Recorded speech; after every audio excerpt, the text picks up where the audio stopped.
Is turning or trying to turn in the downswing the wrong focus for you? Everyone wants to be more open at impact, but trying to turn might not be the answer. Make sure you stay tuned. Excited to share this one with you. So going through the difference between trying to turn in the downswing and creating the steps that make you want to turn the downswing are quite different things.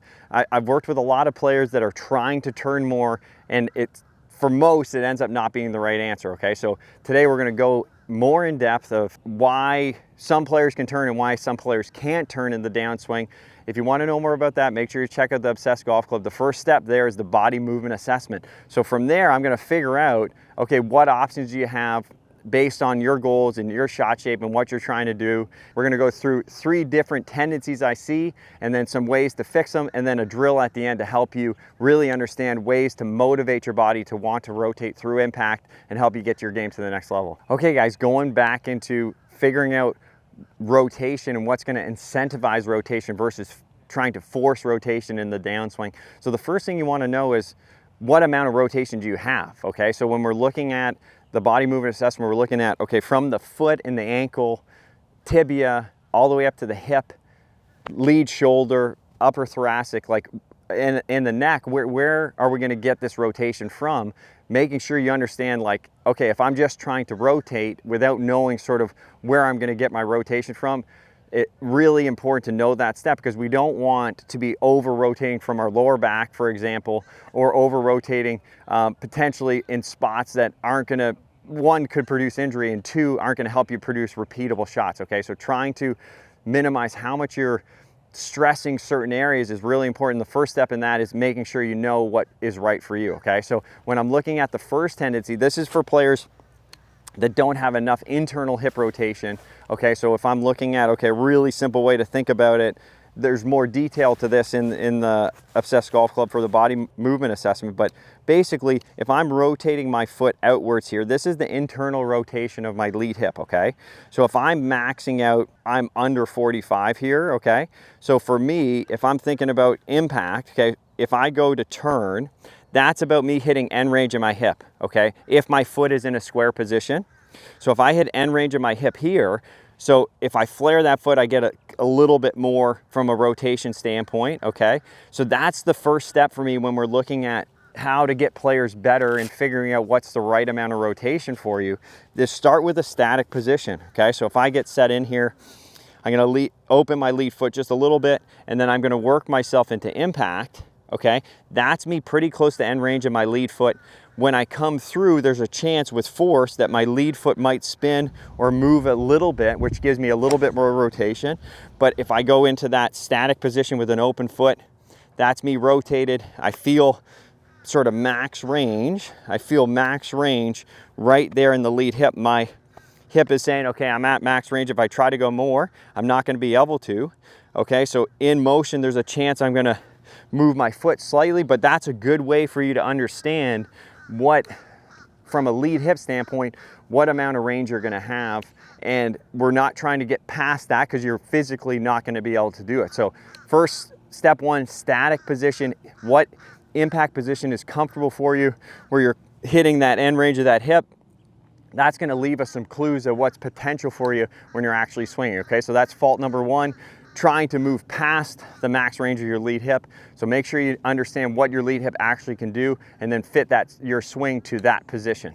Okay, so again, looking at what's gonna cause rotation versus you forcing rotation in the downswing, really important. So the step 2 to this is if I'm out of position in the top of the backswing. So what I mean by out of position, if the club is up in front of me and the face is open, if I try to rotate, you can see that club is gonna be way outside the ball, and then from there I'm gonna have to start to stand up, and then I'll sort of drive and thrust my hips into the ball to get the club back into position. Because if I just rotated from that, so a lot of times people say, oh, I rotate so much in my practice swings, but when I go to hit it, I don't rotate. Well, there's a reason for that. If the club is out of position, meaning its face is open and the club's over here, I'm gonna add a change through impact to get the club back in the right position. Because if I just kept going from that position, either I'd be way from the outside with an open face, or I'm gonna miss the ball. So your brain knows that it's going to have to react. A lot of times that reaction is that sort of stand-up motion into impact, which is not going to allow you to rotate. You're going to be recruiting muscles sort of your back as you're going into that motion. We're not going to want to be able to rotate from there. When we're rotating, we're looking to be more over the ball. So if I'm adding a lot of stand-up, it's going to really slow down the rotation, and that's what you might be seeing at impact. So to get the club in a better position, one, we want to make sure the face is relatively square, and two, as we're coming in, the club's going to be trailing the body, and that's going to incentivize us to continue to stay over the ball. So we're using the right muscles, and I'm going to be able to continue to move through the shot because the face and the club are in the right spot. So that's incentivizing me to move more effectively through impact. Okay, so in the effort to try to rotate, so again, I call this like forcing rotation in the downswing.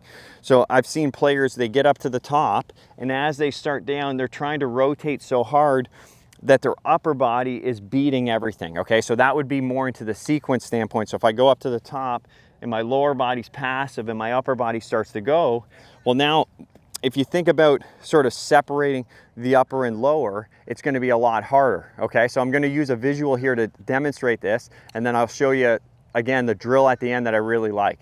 Okay, so this is the visual of what it looks like to me from a stretch standpoint if my upper body beats my lower body. Okay, you can see how that band loses all of its tension right here. So now I have no energy stored, so then I'm just, again, trying to force the rotation. So if my upper body starts beating my lower body, that's going to cause this band to get shorter. If I'm able to sequence it better, okay, you can see how that band has tension in it, and that tension is going to help me want to spin in the downswing or continue to rotate. So again, we want to make sure we're doing something we physically can do. Two, we want to make sure the club and the club face are in the right position. That's going to give us a chance to keep rotating.